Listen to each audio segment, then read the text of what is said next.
Imagine whipping yourself in public until you bled, hoping to stop a deadly plague. Some people wore shirts made of coarse animal hair, crawling with lice for years. Others stood on tiny platforms atop pillars for decades, exposed to blistering sun and freezing cold. There were groups who cast off all clothes, believing they were returning to a state of pure innocence. One sect believed that to be truly holy, you had to own absolutely nothing, not even the food you were about to eat. Some even believed that if you were holy enough, nothing you did could be a sin, leading to some truly wild accusations. These weren't characters from a dark fantasy novel. These were real people in medieval times, taking asceticism to levels that are hard to comprehend today. Number 6. The town-to-town whipping parades that totally freaked everyone out. These were the flagellants, and they really knew how to make an entrance. Picture this. A huge group of people, sometimes hundreds, even thousands, marching into a town.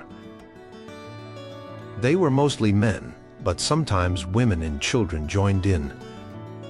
They would often be stripped to the waist no matter the weather, and in their hands, whips. Not just any whips.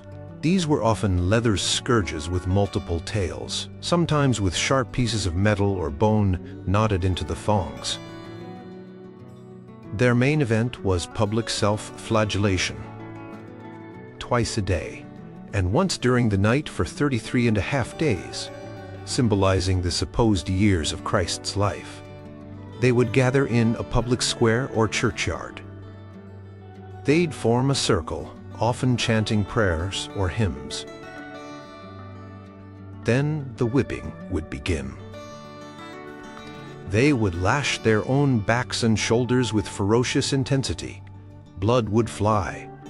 The sound of the whips cracking and the groans of the participants would fill the air. Contemporary accounts describe their backs becoming raw, swollen, and deeply wounded. The processions themselves were highly organized. They often had leaders, banners, and followed a specific ritual.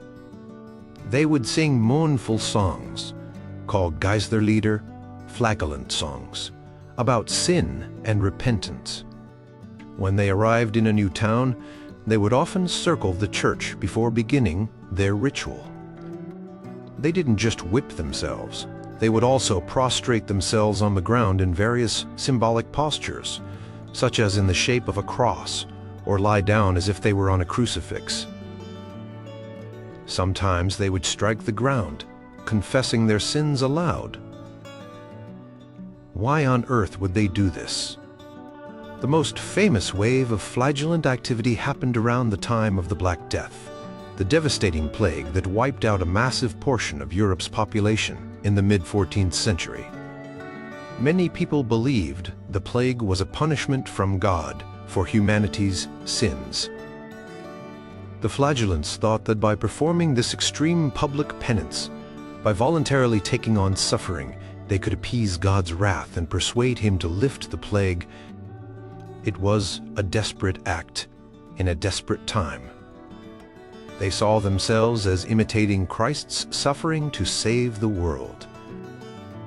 Initially, some local clergy and townspeople were impressed by their piety and devotion.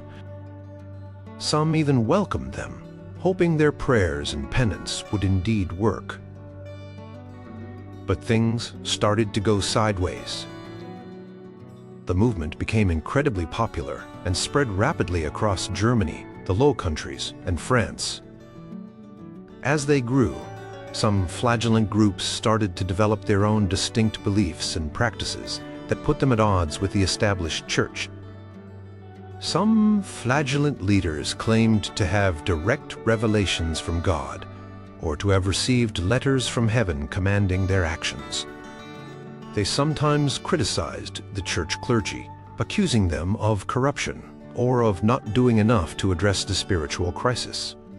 Some groups developed anti-clerical and even anti-Jewish sentiments, sometimes blaming Jewish communities for the plague, which led to horrific violence in some areas. The church authorities, including Pope Clement VI, became increasingly alarmed.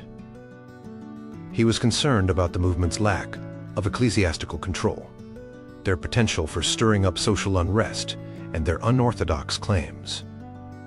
In 1349, he issued a papal bull condemning the flagellants.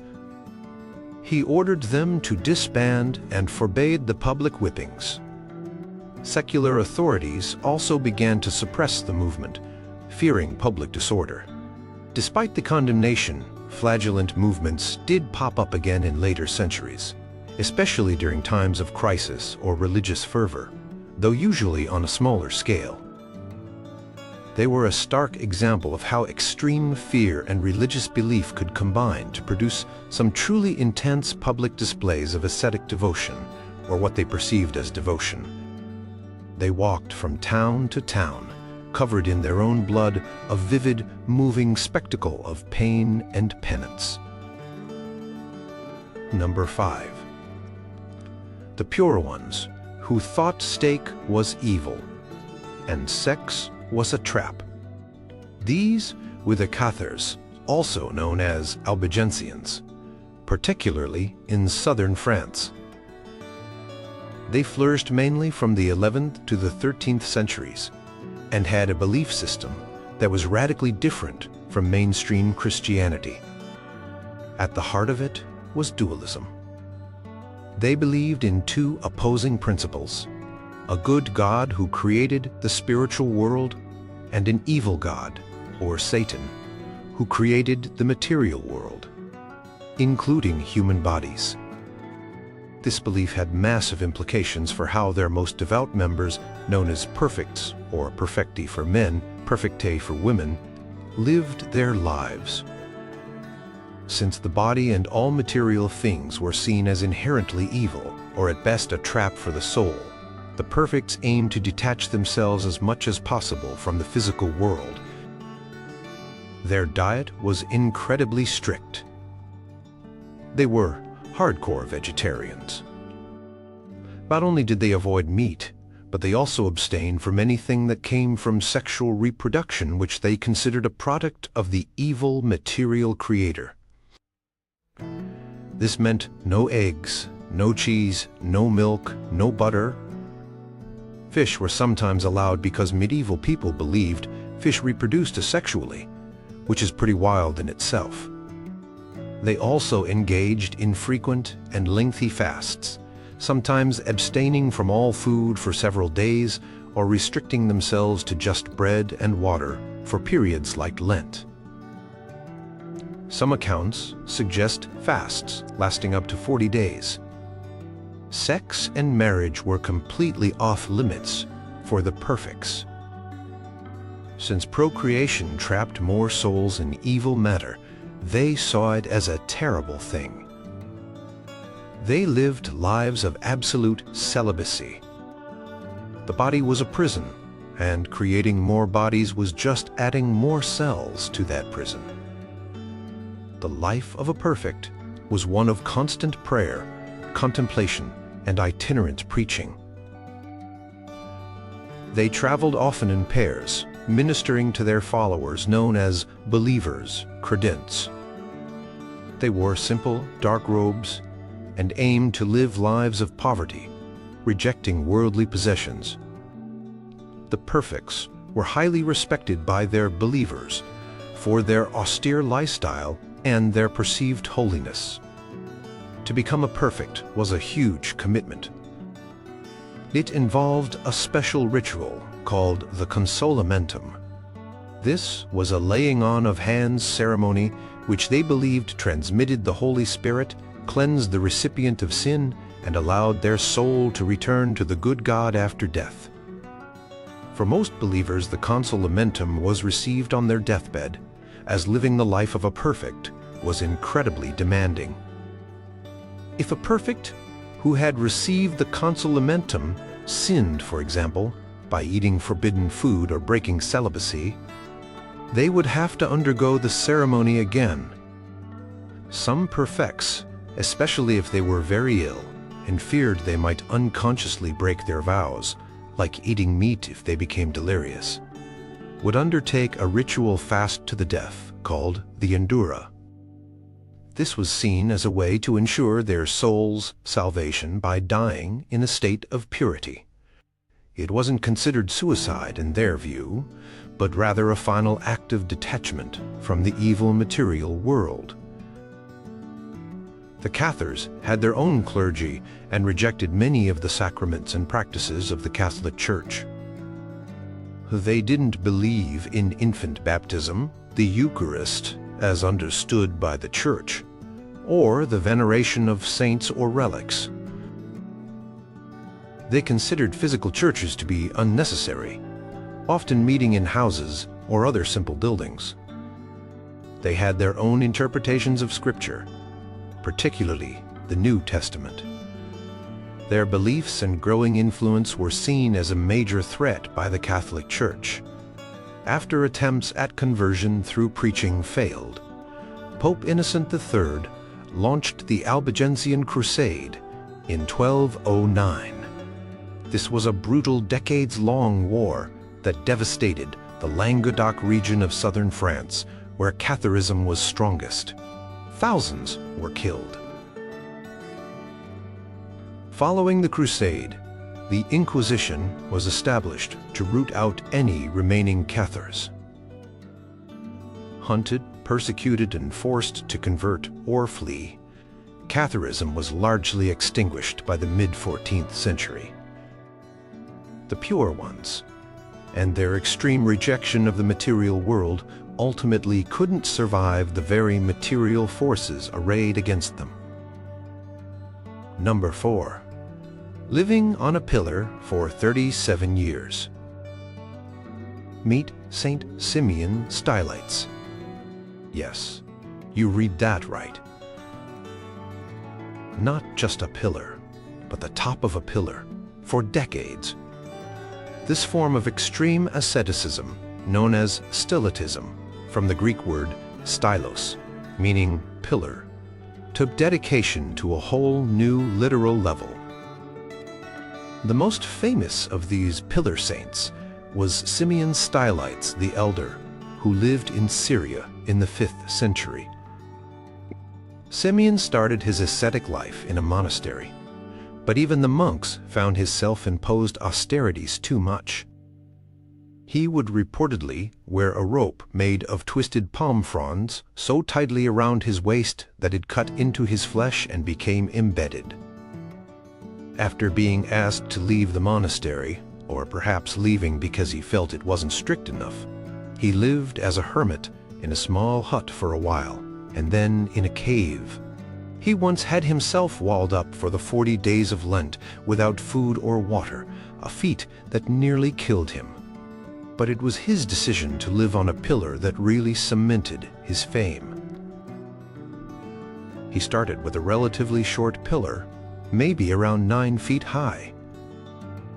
Over time, he moved to progressively taller ones, with his final pillar reportedly reaching about 50 feet.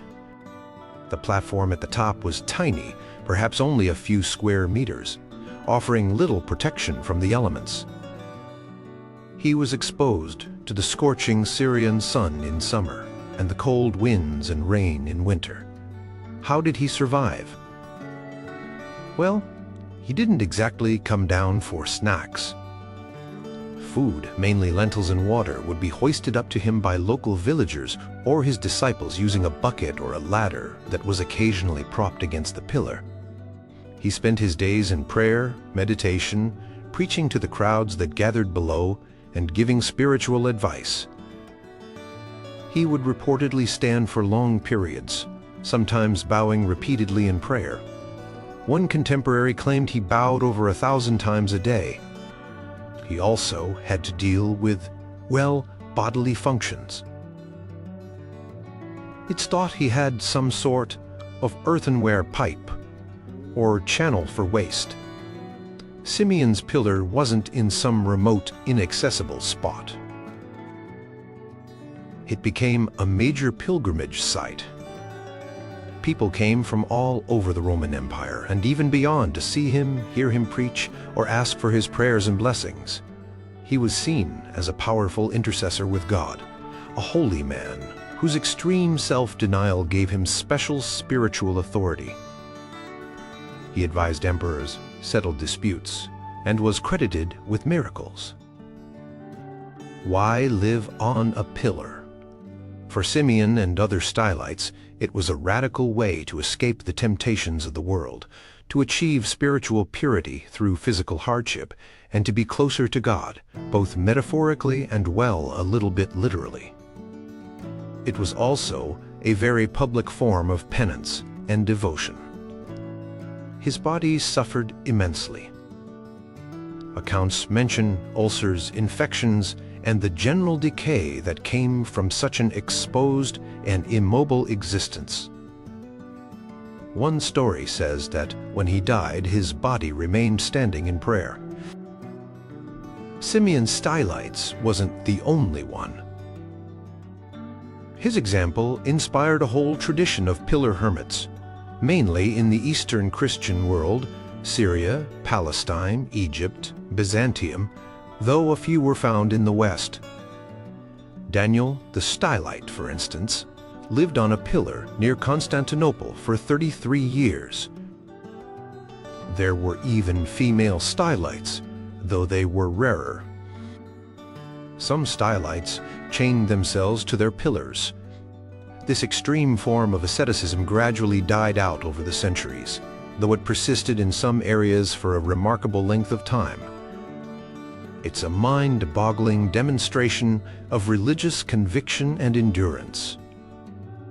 Imagine the sheer willpower required to stay up there day after day, year after year, enduring pain, isolation, and the sheer monotony, all for the sake of spiritual pursuit. Simeon's 37 years on his pillar remain one of history's most extreme examples of denying the body for the spirit. Number 3. The nudist cults that wanted to party like it's Eden. Throughout the medieval period, and even into the early modern era, groups known as Adamites would periodically pop up, causing quite a stir. Their core belief was a desire to return to the state of innocence enjoyed by Adam and Eve in the Garden of Eden before the fall. And how did they often express this? By going naked. These groups believed that through their practices, they could achieve a state of sinlessness where they were no longer bound by the shame or moral laws that came after Adam and Eve ate the forbidden fruit. Ritual nudity was a key part of this for many Adamite communities. They would often hold their religious services or live their daily lives entirely unclothed, believing this symbolized their restored innocence and purity. Adamite beliefs and practices varied between different groups and different time periods, as they weren't a single continuous movement but rather a recurring tendency. Some Adamites rejected marriage, seeing it as a consequence of the fall. They believed that in their restored Edenic state, there was no need for such institutions. Some accounts claim they practiced a form of holy communion of the sexes, though details are often murky and come from hostile sources who accuse them of sexual promiscuity or orgies. Other sources suggest that any sexual activity was strictly forbidden, as they aimed for a prelapsarian state where such desires supposedly didn't exist or weren't acted upon. Many Adamite groups also rejected private property, living communally and sharing all possessions, much like they imagined life in Eden would have been, without greed or ownership. They often saw themselves as an elect, a special group of saints who had transcended the fallen state of the rest of humanity. These ideas were unsurprisingly seen as deeply heretical and scandalous by the mainstream church and society. The emphasis on nudity and the rejection of marriage and property were profoundly challenging to medieval social and religious norms. Consequently, Adamite groups were frequently persecuted. One notable wave of Adamites appeared in Bohemia, modern-day Czech Republic, in the early 15th century, an offshoot of the more radical Hussite movement. These Bohemian Adamites were reported to live on an island in a river, practicing nudity and claiming that God dwelt only in them, the saints, and not in churches. They were also accused of believing that the righteous were free to commit any act without sinning. The Hussite general, Jan Žižka, himself a religious reformer but not an Adamite, found their practices too extreme and ultimately suppressed them violently in 1421. Similar groups with Adamite-like beliefs and practices are reported in other places and times, such as the Netherlands in the 14th century, linked to the Brethren of the Free Spirit by some chroniclers, and among some radical Anabaptist factions during the Reformation in the 16th century. For instance, during the Munster Rebellion, 1534 to 1535, some radical Anabaptists in the besieged city also practiced forms of public nudity and promoted ideas about a new Eden. It's important to note that much of what we know about the Adamites comes from the writings of their opponents, who were often keen to portray them in the worst possible light. Accusations of sexual immorality and licentiousness were common tactics used to discredit heretical groups. However, the consistent reports of ritual nudity and the desire to emulate an Edenic state of innocence appear to be central to what defined Adamite groups across different eras. They represent a fascinating recurring impulse within religious history, the desire to shed the complexities and perceived corruptions of civilization and return to a simpler, purer, and often very unconventional state of being. Number 2. So poor they weren't allowed to touch money. Like ever. Meet the Fraticelli, or Little Brethren. These were groups of radical Franciscans who took St. Francis of Assisi's vow of poverty to an extreme that even the main Franciscan order and the papacy found a bit too much. They emerged primarily in the late 13th and 14th centuries, and their dedication to absolute poverty was the defining feature of their asceticism. St. Francis himself had emphasized a life of poverty, humility, and simplicity, imitating the life of Christ and the apostles. The early Franciscans owned no property, either individually or communally, and relied on begging or manual labor for their sustenance. However, as the Franciscan order grew large and influential, practical considerations led to modifications and interpretations of the rule of St. Francis, particularly concerning property. The order began to accept donations, own buildings, and generally became more integrated into the church's structure. This didn't sit well with everyone. A faction within the Franciscans known as the Spirituals insisted on a strict, literal interpretation of St. Francis's original rule of absolute poverty. They believed that Christ and the apostles owned nothing, and therefore true followers of Christ, especially Franciscans, must do the same. The Fraticelli were among the most radical and uncompromising of these spiritual Franciscans. For the Fraticelli, poverty wasn't just about not owning luxury goods. It was about owning nothing. They believed it was a sin for the church or for religious orders to possess property. They themselves refused to own houses, lands, or even store up food. They often lived in remote hermitages or wandered as beggars. A key point of contention was the usus pauper, or poor use of goods.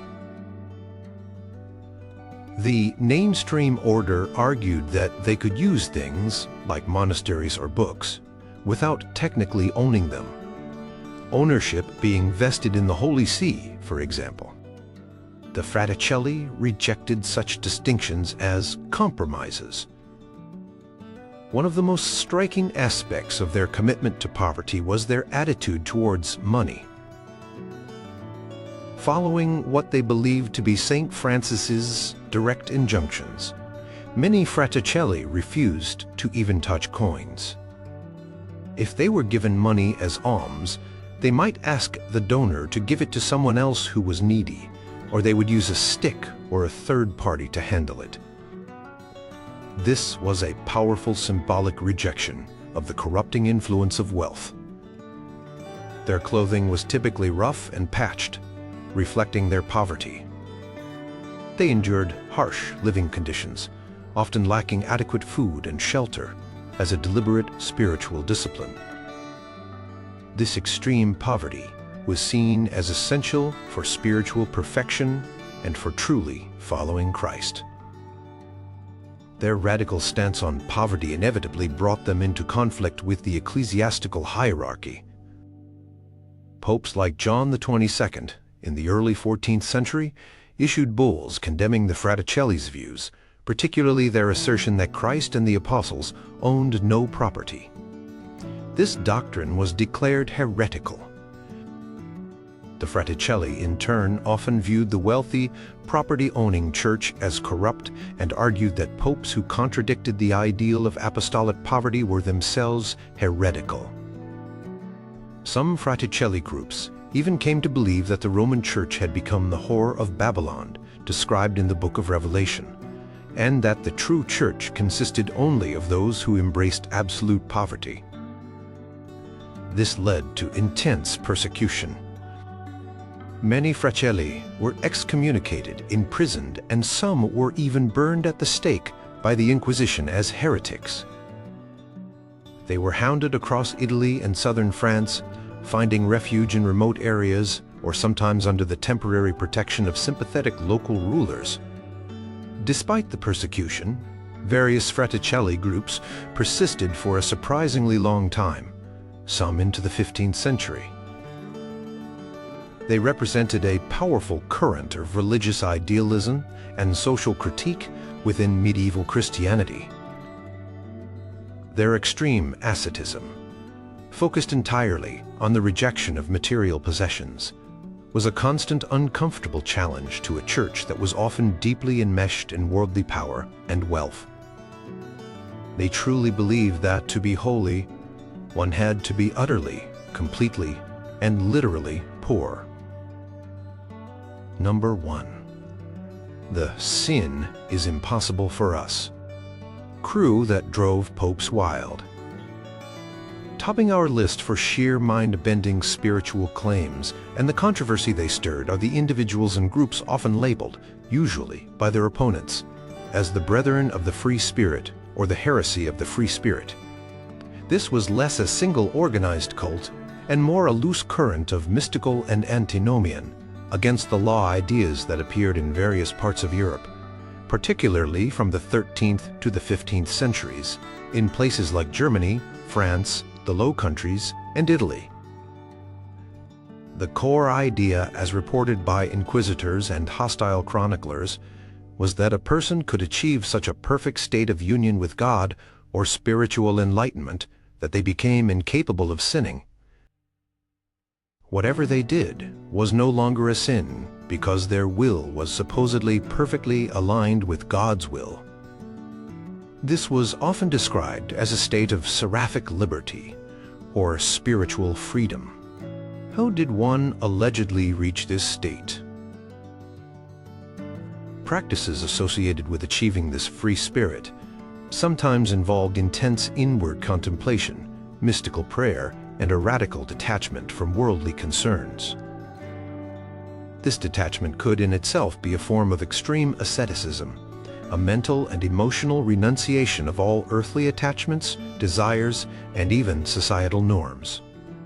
Some adherents were said to neglect their physical bodies or basic needs, seeing them as irrelevant to their perfected spiritual state. The implications of this sinlessness were what truly alarmed church authorities.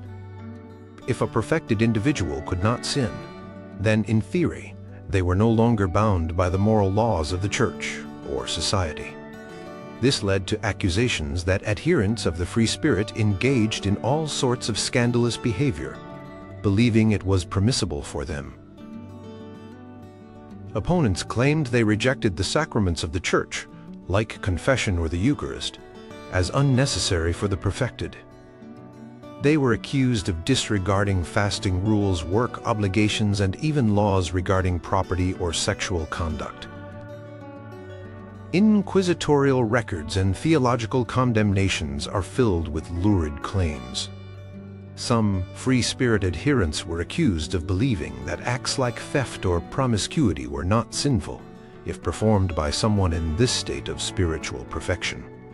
Some were said to advocate for communal living, where all things, including partners, were shared. Nudity was sometimes reported as a practice symbolizing their innocence or freedom from shame. It's crucial to remember these accusations often came from hostile sources whose goal was to eradicate the perceived heresy. So exaggeration and misrepresentation are highly likely. Many of those accused of free spirit tendencies also held pantheistic or near-pantheistic beliefs. The idea that God is in everything and everyone, or that the perfected soul becomes divine or indistinguishable from God. This blurred the lines between creator and creature, which was a major theological red flag for the Church. Identifying actual, self-proclaimed brethren of the free spirit is difficult because the term was often used as a broad label by inquisitors for a range of unorthodox mystical beliefs and practices. Many individuals who were condemned, like Marguerite Porete, burned in Paris in 1310 for her mystical book, The Mirror of Simple Souls, which described the soul's annihilation in God, probably didn't belong to any organized group but expressed ideas that were deemed to align with the free spirit heresy. The asceticism of the free spirit, then, was complex. It could involve traditional ascetic practices to achieve spiritual purification, but it could also manifest as a radical indifference to the body and material world once perfection was supposedly attained. This indifference could look like extreme neglect or, conversely, according to their accusers, a complete disregard for conventional morality because the spirit was deemed free from the constraints of the flesh. The Church relentlessly pursued those suspected of free spirit beliefs. Papal bulls were issued condemning their tenets, and the Inquisition was active in hunting them down. They were seen as a dangerous, subversive force, undermining not only church doctrine, but also the social order. Despite this, ideas associated with the free spirit continued to surface in various forms for centuries, a testament to the enduring human quest for direct spiritual experience and liberation. Even when it led to conclusions and lifestyles that society found profoundly disturbing.